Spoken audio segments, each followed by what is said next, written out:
Señoras y señores, bienvenidos a esta edición especial de Mega TV sobre lo que está sucediendo en Irán. Martín, nos volvemos a encontrar luego de estar cubriendo Venezuela, ahora nos trasladamos a Medio Oriente.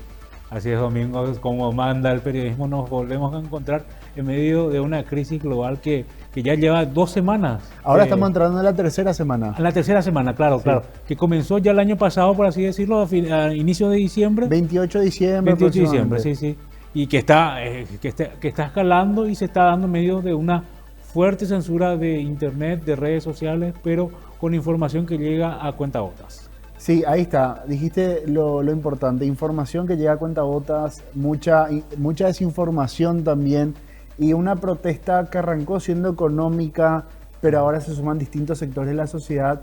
Entonces también es muy difícil saber cuáles son los reclamos o cuáles son los reclamos y en serio que la gente pide, ¿verdad? Porque hay muchas personas que están pidiendo, varía desde la parte de mejorar la situación económica hasta el retorno a la monarquía o que vuelva al Shah. Entonces dentro de ese amplio espectro está muy bueno analizar y está bueno estos espacios también en donde podemos analizar lo que está sucediendo, Martín. Y es que como en esta situación de, por así decirlo, tensión o una guerra de información, también se da mucho de lo que se da, lo que se conoce como la fake news, la desinformación, y a través de eso, como un elemento de análisis, es que queremos ofrecerle a ustedes un espacio para poder hablar y debatir y conocer con expertos sobre lo que está ocurriendo ahora mismo en Irán. ¿Y sabes dónde también se da esa desinformación o esa confusión, Martín, creo yo? En las imágenes que vamos a compartir ahora, que son las imágenes de las protestas, la gente incendiando las calles, la gente saliendo a manifestarse, que hay que recordar, arrancó siendo pacífica, arrancó por unos comerciantes marchando por las calles de Teherán pidiendo las mejoras económicas, sin embargo desembolcó en gente prendiendo fuego básicamente autos. Así es como arrancaba, Martín. Y una cosa muy importante que vos decías sobre la desinformación es el tema sobre la fecha de los videos. Hay gente, a veces gente que se confunde de videos. Claro, estuvieron circulando el fin de semana videos, por ejemplo, que correspondían a fechas anteriores, porque esta no es la primera vez que Irán está siendo protagonista de la información internacional a través de protestas. Ya había ocurrido en el año 2022 y ahora se vuelve a repetir. También se vincularon videos que correspondían a otros países como Pakistán, como si fuesen videos de Irán. La información sí cierta y confirmada por medios internacionales es que se está dando una situación de violencia a través de incendio de edificios, especialmente religiosos, ataques a ciertas autoridades como los policías, y también represión y muerte de manifestantes que se está dando a conocer a través de redes sociales más que de medios de comunicación. Por eso el detalle de cuántas personas son las fallecidas hasta el momento es un dato incierto. Es un punto muy interesante que resaltás, la gente fallecida que nadie sabe. Vos sabés que hay videos que trascendieron en las redes sociales de cómo en la morgue están los familiares identificando los cuerpos o también dentro de los centros de salud, y así es como se está identificando cuántos muertos hay aproximadamente a través de las fuentes de open source, como se conoce, los videos que se van conociendo, porque el gobierno no dio un número fijo de cuántos manifestantes han fallecido y también las organizaciones no tienen acceso. Y este es uno de los videos, Martín. Claro, esto corresponde, por ejemplo, a un barrio ubicado en el sur de Teherán, la capital de Irán, donde, según la información que estaba siendo publicada a través de las redes sociales, corresponde a un hospital, la morgue de un hospital donde fueron ya albergados los cadáveres de los manifestantes que fueron reprimidos y asesinados por el gobierno.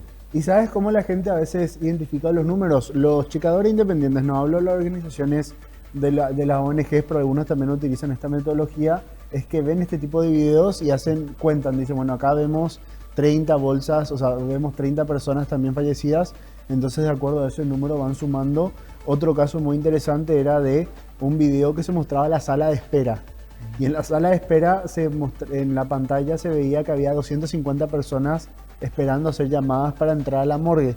Entonces se calculaba, bueno, de estas 250 personas, quizás la mitad o un poco más están esperando para ver a su familiar. Un familiar fallecido ahí, ¿verdad? Claro, y de los números, Martín, varían. Hay algunos que dicen 400, otros dicen 500.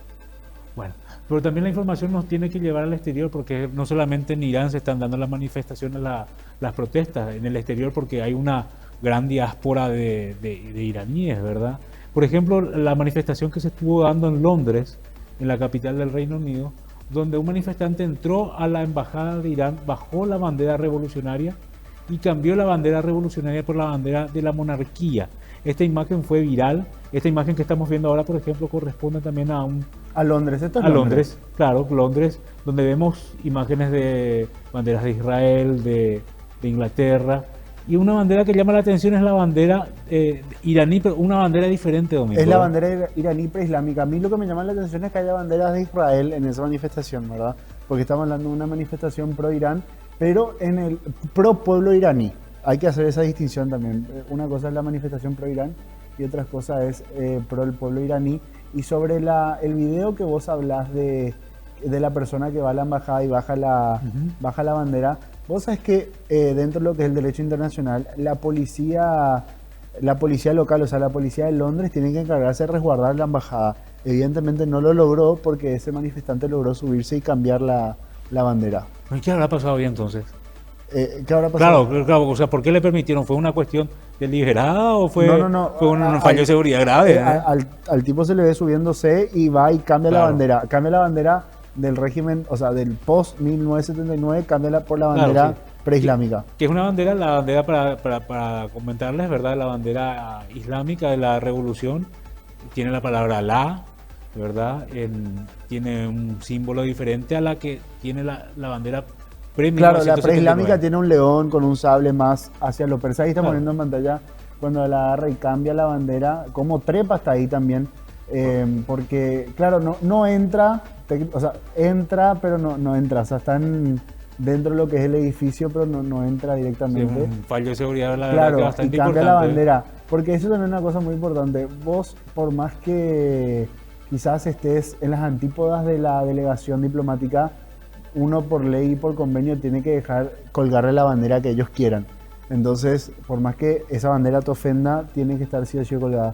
Pero, Martín, un punto muy interesante para destacar también y para hablar. Una manifestación que arrancó siendo económica, que está terminando en un movimiento, incluso algunos hablan de que podría llegar o no ser el fin del régimen de los ayatolás en Irán.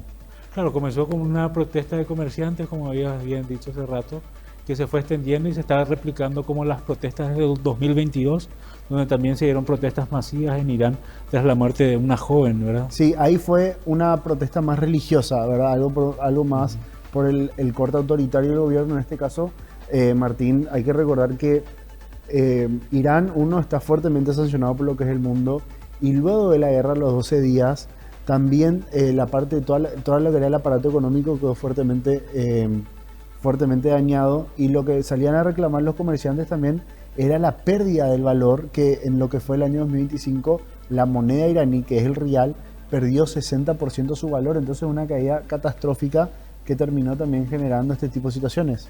Vos sabés que, Domingo, lo interesante también es de poner en el contexto de cuál es la cultura del pueblo iraní, porque ellos no son árabes, por así decirlo, son persas, Y no, sí, persas musulmanes. son persas chiitas, y no solamente eso, sino que dentro de lo que es Irán hay otros pueblos. Tenés Claro. los azeríes, tenés los kurdos. Entonces hay países que están de la región que estestán viendo atentamente qué pasa, porque estos grupos también piden autonomía dentro de Irán.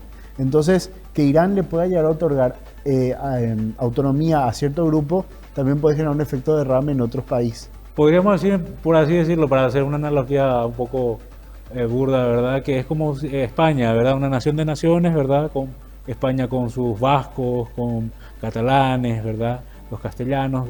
O sea, Irán se divide más o menos así, ¿verdad? Sí, y cada lugar controla una región. Eso es lo que a veces es muy interesante analizar, ¿verdad? Nosotros acá en Paraguay somos bastante homogéneos. Claro. O sea, tenemos la misma cultura, la misma religión, básicamente muy similares. Sin embargo, en Irán esto no sucede, entonces ahí también entra el rol del gobierno, que hay que recordar que en este momento es un régimen teocrático, bastante particular también, porque en realidad el que es el líder supremo es el que ejerce la tutela dentro del gobierno para que todas las leyes estén dentro de lo que se conoce como, dentro de lo que es el Islam. O sea, es un líder supremo que tiene el poder absoluto tanto en los tres poderes del Estado. Sí, y es muy gracioso porque a él el quien lo designa a él es la Asamblea de los Expertos, ¿verdad? Ok. Se conoce como Asamblea de Expertos, tiene así nombres muy... Ok. Pero Asamblea de los expertos que la integran La integran 8 personas, si no me equivoco. Todos hombres, por Mayoritariamente supuesto. el clero. Claro, Pero claro. acá está lo interesante. Ellos, en teoría, lo controlan, ¿verdad? Pero nunca pasa. Y técnicamente son elegidos por el pueblo. O sea, el pueblo... Es una elige- elección democrática. Hay una elección democrática, pero la cuestión es esta, que la asamblea de expertos y cualquier candidato, cualquier persona que se quiera candidatar, tiene que ser vetado por el Consejo de Guardianes. Y el Consejo de Guardianes lo que se encarga es que todo lo que hace Irán también esté dentro de lo que es la ley islámica. Y adivina quién nombra al Consejo de Guardianes. El líder supremo. Claro, o sea, el pueblo no creo, ¿verdad? O sea, lo que pasa es que hay como una fachada democrática, por así decirlo, en donde el líder dice, está bien, pueden votar quién me elija a mí, pero yo elijo quiénes son los que autorizan a esas personas que se candidaten. Y el presidente, en todo caso, porque también tiene un presidente, tiene un rol más administrativo de establecer el presupuesto.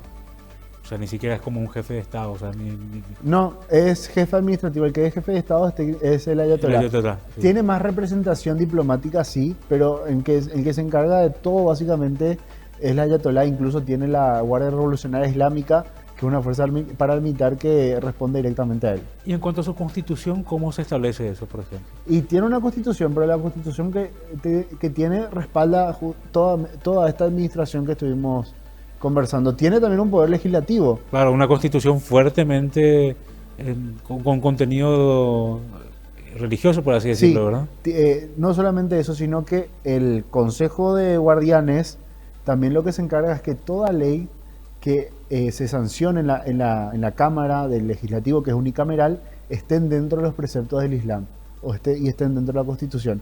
Entonces, si hay una ley que se autoriza, que se pasa, que se sanciona, perdón, que está por fuera de lo que es la ley islámica, el Consejo de Guardianes tiene la potestad de decir no, esto no, y deroga la ley. Domingo, si yo te pregunto, por ejemplo, los vecinos de Irán, ¿son chiitas o sunitas?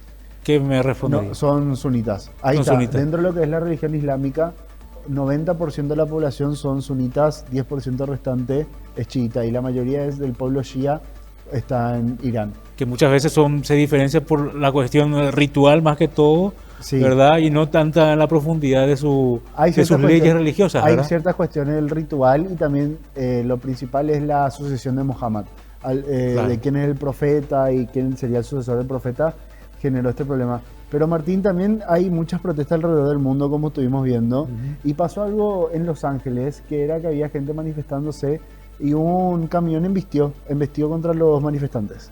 Por así de onda. Eso es lo que se está investigando. Nadie sabe qué pasó bien, pero había gente manifestándose y de la O sea, nada- eran manifestaciones Claro, ahí está. antigubernamentales.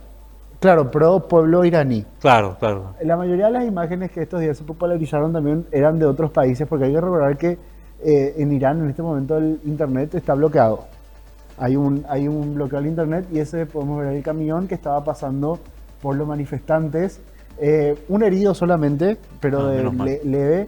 La persona todavía no fue identificada, fue arrestada, no saben qué pasó, no saben si fue un ataque terrorista o si fue algo adrede, qué posición tiene, porque también Los carteles podemos que ver tienen ahí en está. inglés, Ahí dice ¿verdad? no Shah, no mulas.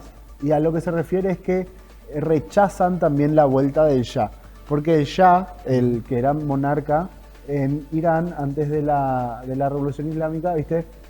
No Shah, no regime, o sea, no al Shah, no al régimen. Estados Unidos no repitan lo que pasó en 1953. En 1953 hubo un golpe de Estado por parte de Estados Unidos, y ahí es cuando el Shah Reza Pahlavi logra entrar al poder. por hasta 1979, ¿verdad? Claro, hasta 1979. Que llega la revolución. Sí, Estuvieron- a veces pasa que por revolución entras y por revolución salís. Una revolución que también se dio, Domingo, o sea, cabe recordar la crisis de los rehenes, la toma de los rehenes de la embajada, Sí, que fue que una... se convirtió incluso en una película. Sí, Bueno, varias. No es que solamente se convirtió en una película, sino que definió lo que fue la campaña presidencial de ese año en Estados Unidos, en donde Carter en ese momento era presidente, pero lo vieron como un presidente débil, y Él iba por la reelección. Claro, y él perdió. iba por la reelección. Y cuando Reagan le gana, la gente le preguntaba, ¿qué vas a hacer sobre los rehenes?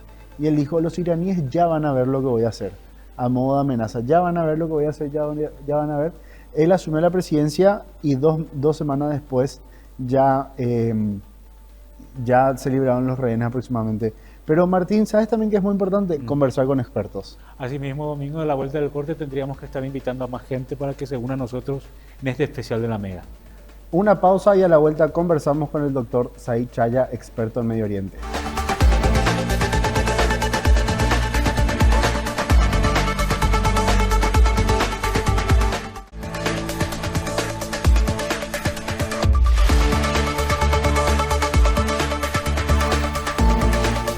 Continuamos con esta edición especial a través de Mega TV, conversando y hablando sobre lo que está sucediendo en Irán en este momento. Martín, un tema que siempre vuelve, la desinformación.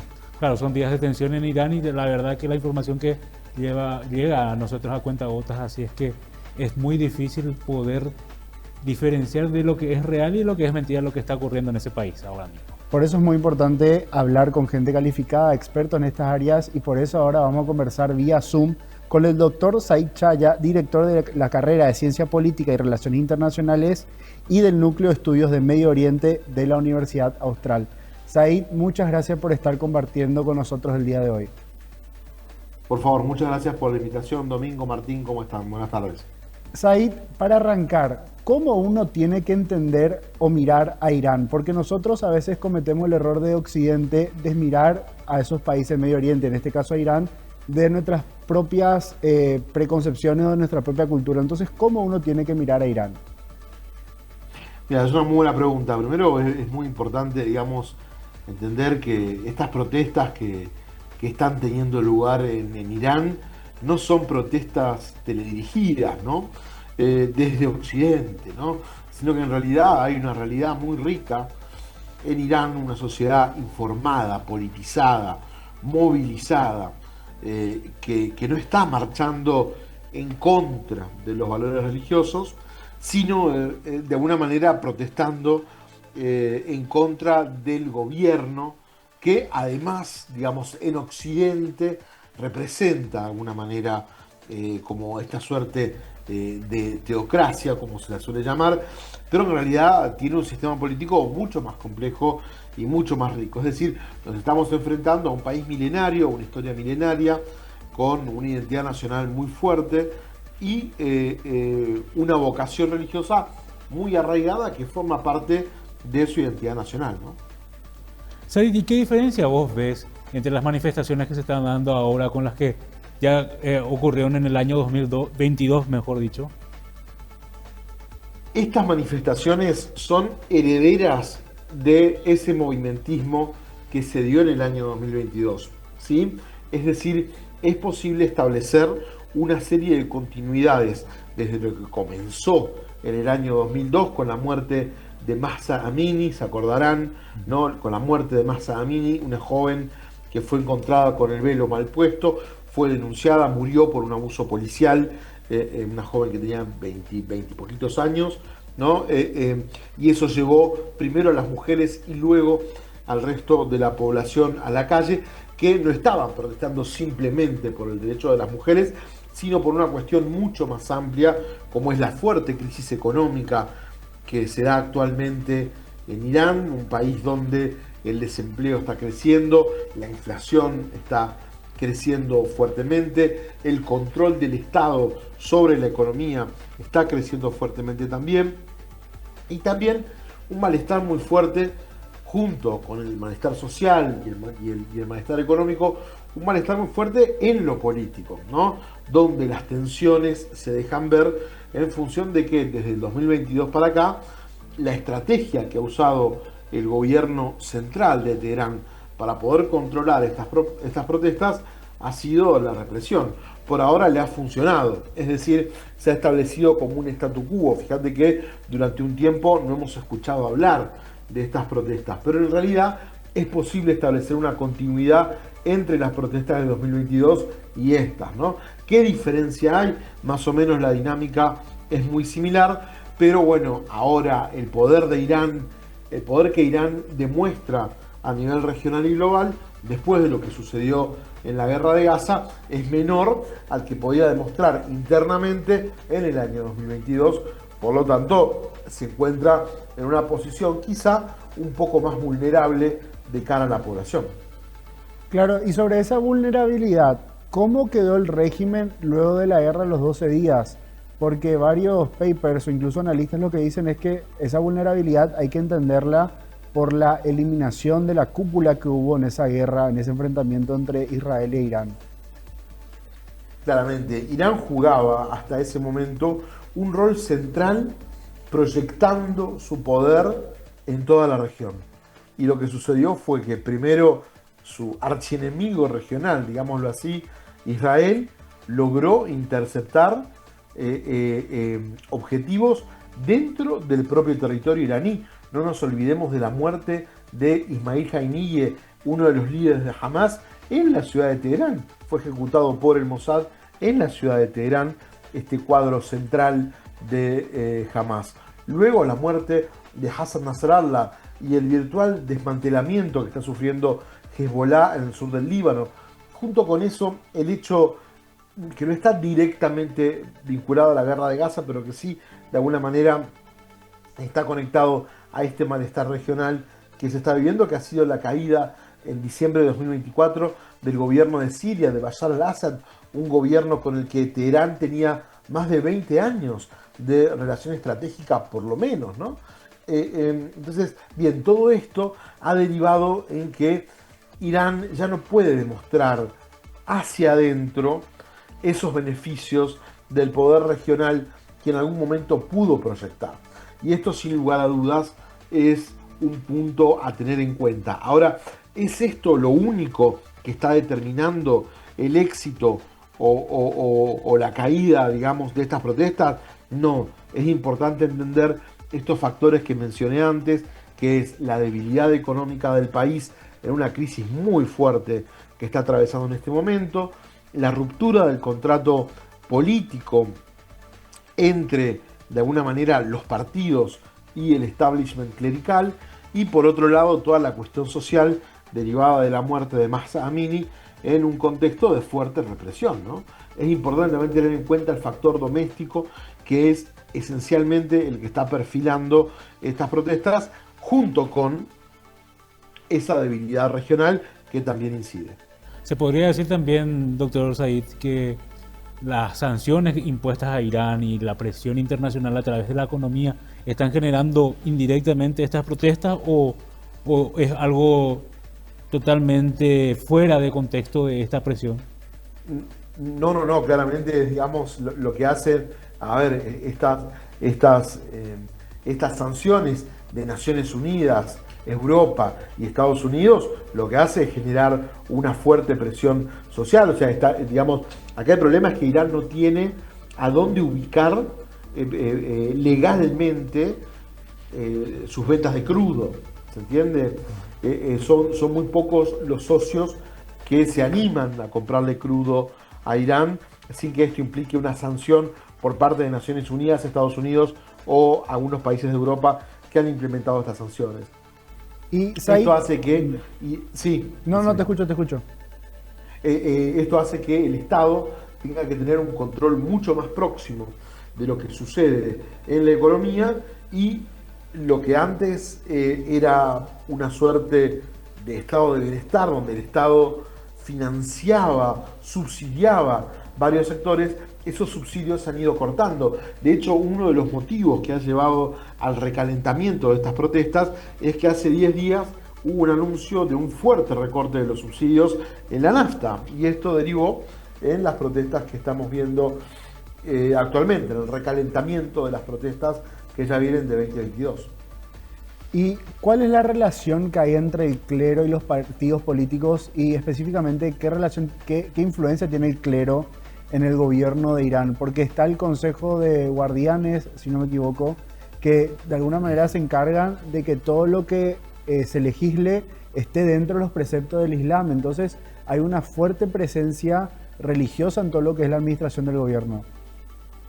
Sí, entonces acá hay que entender que la revolución del año 79, que la revolución islámica en Irán, que es la que genera un nuevo contrato social y político en la sociedad, no se basa únicamente en que viene el estamento clerical e impone una serie de reglas. Digamos, la revolución del 79 fue una revolución que agrupó tanto al estamento clerical como a un sector nacionalista de la población que estaban en contra de las políticas del Shah.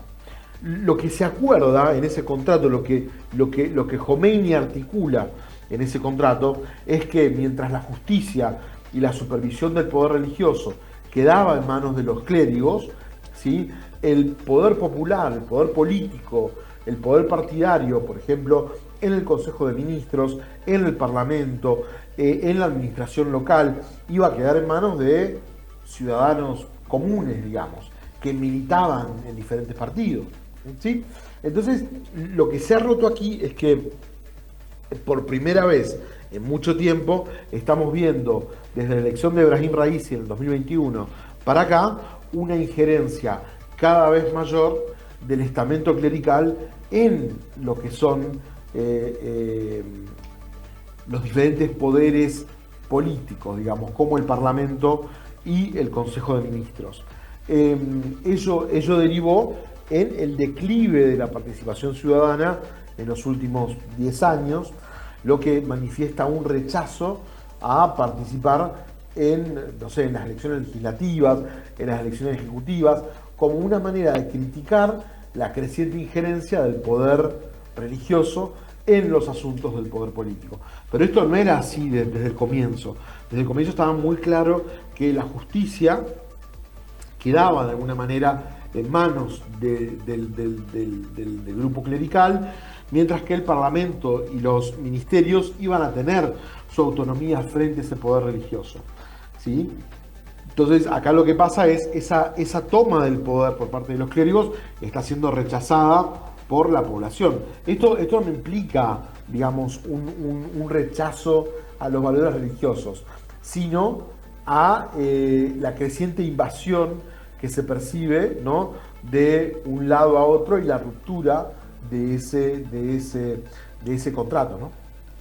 Claro, ese comentario que haces también sobre el tema del rechazo de lo clerical, por así decirlo, se refleja en las acciones que toman algunas manifestantes en la quema de mezquitas, por ejemplo, ¿verdad? Ahora, eso es, por ejemplo, una novedad muy importante, nunca antes vista. Ahí puede haber algún factor infiltrado, bueno, puede ser, ¿sí? Es una sobrereacción que en otras ocasiones nunca había tomado, por ejemplo, la destrucción de un edificio religioso, o etcétera, constituye de alguna forma, bueno, una novedad en este tipo de protestas que marca un rechazo hacia la clerecía, ¿sí? El principal problema de esto es que hay un presidente en este momento que, mientras Khamenei está tratando de, digamos, de apretar el pulso sobre los manifestantes, el presidente está buscando soluciones de consenso para evitar estos choques, ¿no? Entonces también está de alguna manera esta justa entre el líder supremo y el presidente, que no puede hacerse visible, porque esto implicaría realmente un quiebre del país. Claro, Said, sobre ese punto me parece muy interesante que el presidente se mostró más conciliador, así como decís, decía, bueno, vamos a escuchar los reclamos legítimos y vamos a hablar, pero sin embargo el fiscal general agarró y dijo, son todos enemigos de Dios, por ende pueden llegar a tener la pena de muerte. O sea, hubo una postura también más radical por ciertos sectores del gobierno. Claro, es decir, es que el fiscal forma parte justamente del poder de la justicia. La justicia está manejada por el poder clerical. Justamente esto es lo que ha pasado. El ministro de Relaciones Exteriores se ha mostrado mucho más constructivo, el ministro de Asuntos Internos también, lo mismo el presidente. Están tratando de buscar una salida negociada. Ahora bien, ¿hasta dónde permitir un marco de reformas sin que esas reformas generen un efecto dominó? Creo que esa es la gran pregunta que se debe estar haciendo en este momento, no sé, el establishment político, digamos, hasta dónde permitir la reforma sin incomodar al estamento religioso y evitando que esto se convierta en un efecto dominó que termine alentando más a las masas, digamos, a las manifestaciones. Este tipo de protestas que hemos visto, que mencionó el compañero hace un rato, en el incendio de mezquitas, lo que hacen es terminan alejando al ciudadano promedio, digamos, de las manifestaciones.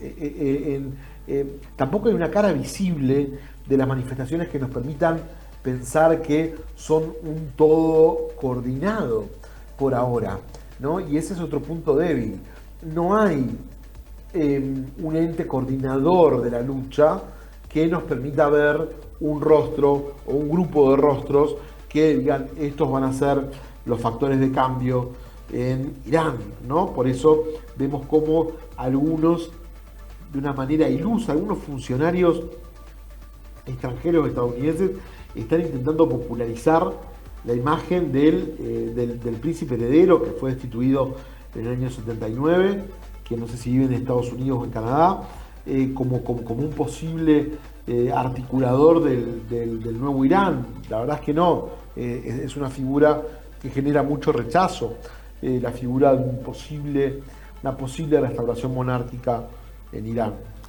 Claro, ¿sabes? Porque a nosotros la información que nos llega es una información un poco, por decirlo, limitada, porque nos dicen que piden los iraníes, piden libertad. Y bueno, ¿libertad de qué? Libertad de culto, libertad de asociación, libertad de prensa.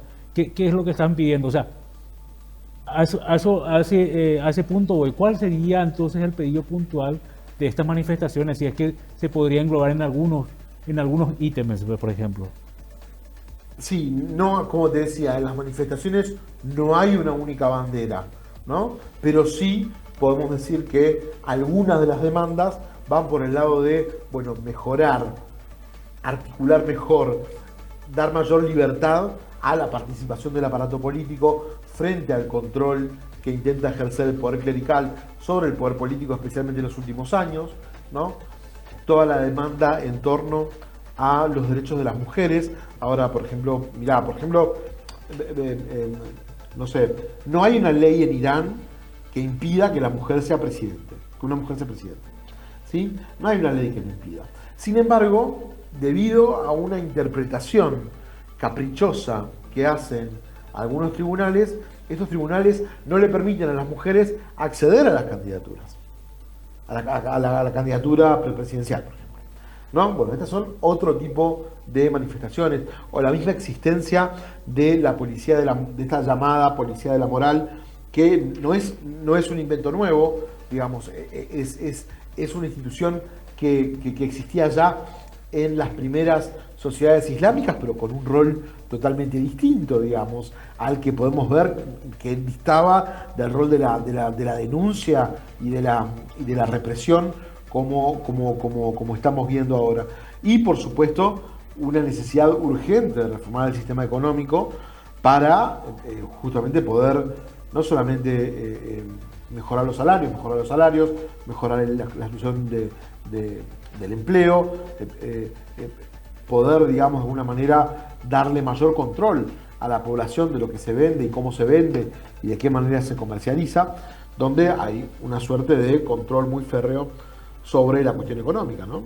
Son como diferentes demandas y, como te decía, no hay una única voz que logre empujar estas demandas, sino son más bien una cuestión de mosaicos, ¿no? Está fragmentada la cuestión de la demanda. Said, ¿y cuál es la relación que hay entre Irán y los países de la región? Obviamente sabemos que con Israel no están en buenos términos, por decirlo de manera leve, pero también hay que tener en cuenta que Irán es mayoritariamente persa y también es chiita, entonces hay una desconexión también de lo que es del mundo árabe o incluso el propio mundo islámico. Irán viene digamos, desde el 2001 para acá, con una relación muy tensa con Arabia Saudita.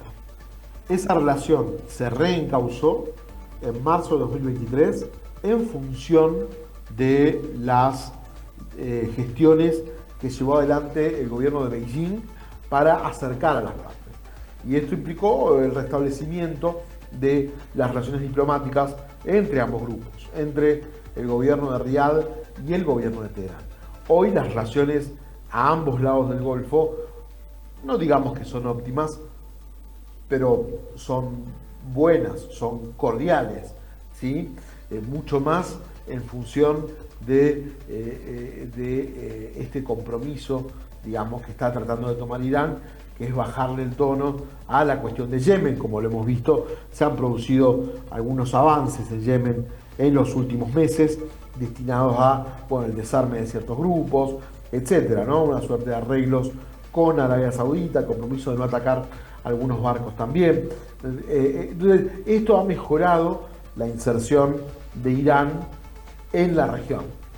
No tenemos la tensión que había en el año 2023, 2020 o antes, ¿no? Esta tensión fuerte que comienza en el 2001, se fortalece mucho más en la primavera árabe, se vuelve mucho más picante y tiene su pico en el 2017, cuando hay una ruptura de relaciones diplomáticas entre Irán y Arabia Saudita, y eso genera un efecto regional muy duro para Teherán, ¿no? Digamos, en ese sentido se han encaminado de alguna manera las relaciones de Irán con la región, pero Irán ya no es el interlocutor fuerte que supo demostrar, o ya no tiene ese poder que supo proyectar en la región. Los chiitas en Irak están tomando una postura divergente a la que tiene Teherán. Claramente en el Líbano ya no tienen el mismo peso, han sido excluidos del proceso de toma de decisiones del gobierno. Veamos cómo está Hamás en la Franja de Gaza, la caída del gobierno en Siria, el debilitamiento y la necesidad de un acuerdo de los hutíes en Yemen, el reingreso de Qatar al Consejo de Cooperación del Golfo. Han sido todos factores que han debilitado esta, como decía, proyección regional del poder iraní, ¿sí? Entonces, esto de alguna manera, dejar de ser percibido como una amenaza, ayuda a que Irán tenga mejores relaciones con los países de la región, que no son perfectas, pero sí están en una situación mucho mejor que la que estaban hace algunos años atrás. ¿Y la figura del Shah qué podría representar en un futuro para Irán, más allá de que estas protestas tengan o no un resultado efectivo, ¿verdad? ¿Qué podría esperarse de él? Pero es que para esto hay que entender, digamos, el motivo, uno de los motivos por los cuales, digamos, la monarquía fue expulsada en el año 79. La dinastía Pahlavi es expulsada de Irán en el año 79, no porque, digamos, por un encono de los grupos religiosos, o mucho menos, sino porque se trataba de una dictadura que había permitido el ingreso de más de 60.000 agentes extranjeros a trabajar en la administración pública, una monarquía que no tenía contacto con la población, que dilapidaba los bienes públicos, que tenía el parlamento cerrado, que había intervenido todos los parlamentos, que había intervenido todos los sindicatos, que no permitía el libre funcionamiento de los partidos políticos, que tenía una policía secreta que llevaba adelante no solamente juicios sumarios, también desapariciones, y esto había sido así en los últimos 40 años. Entonces, no es posible que los iraníes tengan, digamos, un buen recuerdo de lo que fue la monarquía de la casa de la dinastía de Pahlavi, y digamos ahora que, bueno, finalmente seguro la salvación viene a través de una restauración monárquica por parte del Shah Reza, ¿no? ¿Por qué? Y porque la imagen que tiene el Shah Reza en el país es una imagen negativa. La imagen de los Pahlavi en Irán es una imagen, digamos, negativa, no hay, no está asociado a un momento de bonanza.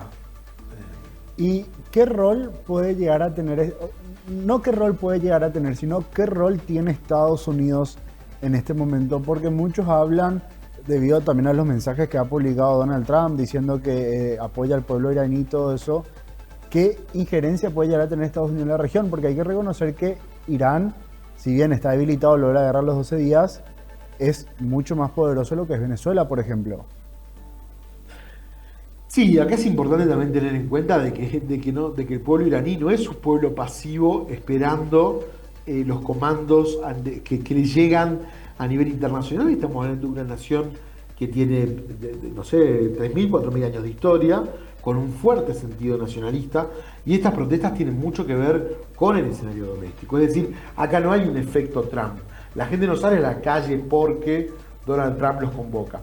Esto no quiere decir que no pueda haber alguna convergencia eventualmente entre los intereses internacionales de Estados Unidos y lo de un sector de los manifestantes que en algún momento cristalicen, digamos, puede pasar, ¿sí? Pero hoy pensar que, digamos, Irán está sufriendo una revolución digital desde afuera o que pueda haber una convergencia generalizada entre los intereses de la política exterior estadounidense y los de este grupo de manifestantes, no me parece posible. Puede ser que haya una convergencia entre algún sector minoritario y los intereses de Trump que sean, digamos, casuales, momentáneos. Puede ser, ¿sí? Pero no creo que haya una influencia decisiva de los Estados Unidos, salvo que Estados Unidos resuelva intervenir en la cuestión iraní, digamos, militarmente, y eso, bueno, generaría un escenario totalmente distinto, ¿no? Uh-huh.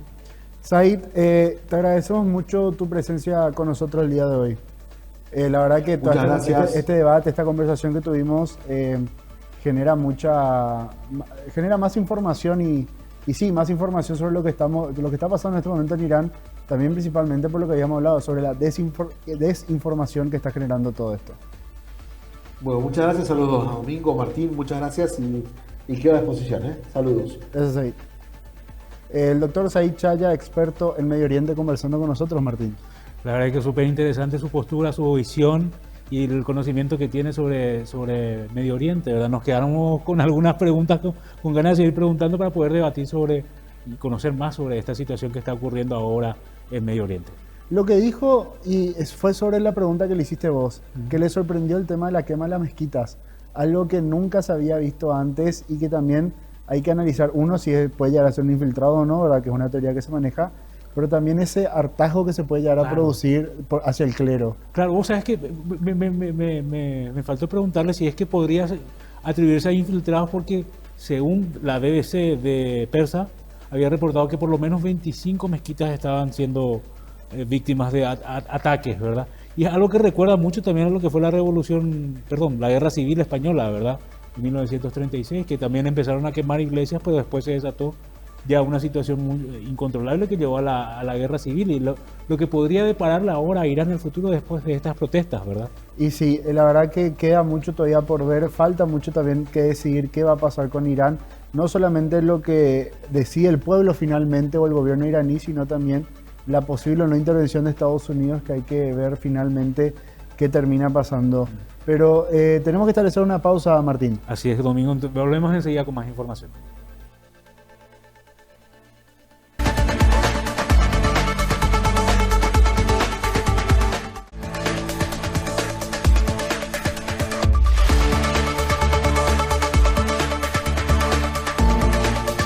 Parte final en este especial de Mega TV por lo que está sucediendo en Irán en este momento.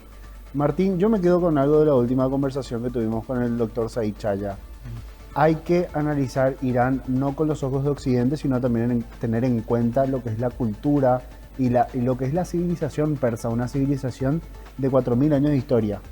Claro, Domingo, la verdad que también hay que saber entender que Irán es un universo propio, como dijimos.